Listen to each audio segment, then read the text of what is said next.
तब राजा दिलीप कहने लगे कि महाराज, ये पर्वत कितना ऊंचा और कितना लंबा चौड़ा है।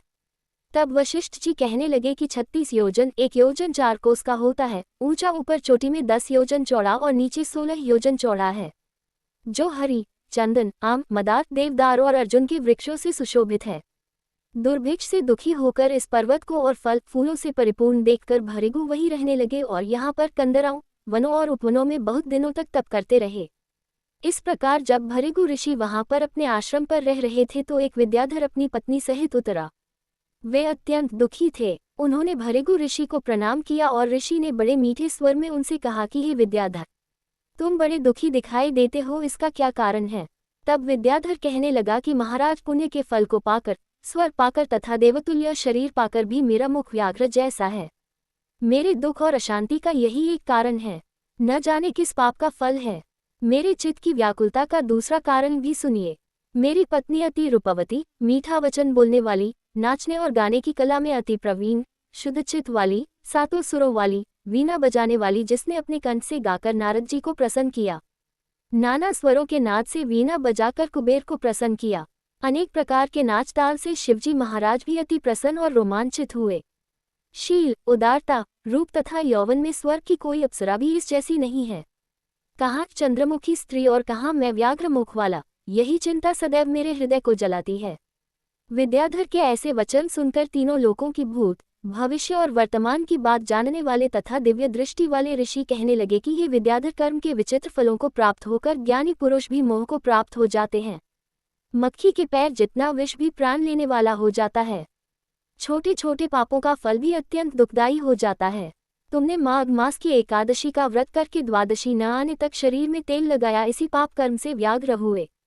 एकादशी के दिन उपवास करके द्वादशी को तेल लगाने से राजा पुरुरवा ने भी कुरूप शरीर पाया था। तब वह अपने कुरूप शरीर को देखकर दुखी होकर हिमालय पर्वत पर देव सरोवर के किनारे पर गया।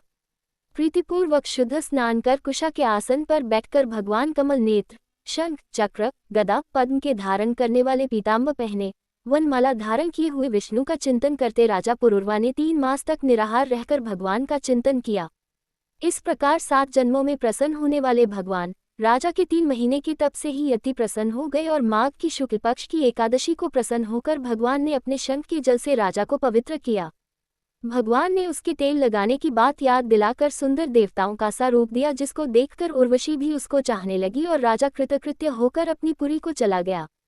भृगु ऋषि कहने लगे कि हे विद्याधर, इसलिए तुम क्यों दुखी होते हो। यदि तुम अपना ये राक्षसी रूप छोड़ना चाहते हो तो मेरा कहना मानकर जल्दी ही पापों को नष्ट करने वाली हेमकूट नदी में माघ में स्नान करो, जहाँ पर ऋषि सिद्ध देवता निवास करते हैं। अब मैं इसकी विधि बतलाता हूँ।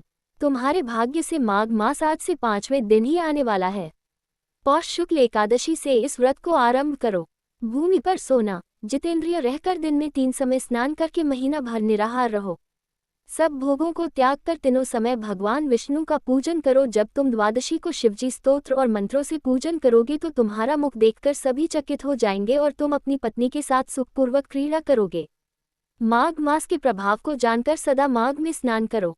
पाप दरिद्रता से बचने के लिए मनुष्य को सदा यत्न से माघ मास का स्नान करना चाहिए। स्नान करने वाला इस लोक तथा परलोक में सदा सुख पाता है।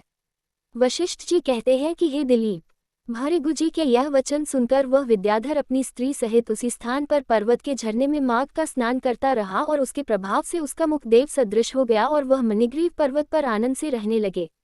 भृगु जी भी नियम की समाप्ति पर शिष्यों सहित एवं नदी के तट पर आ गए।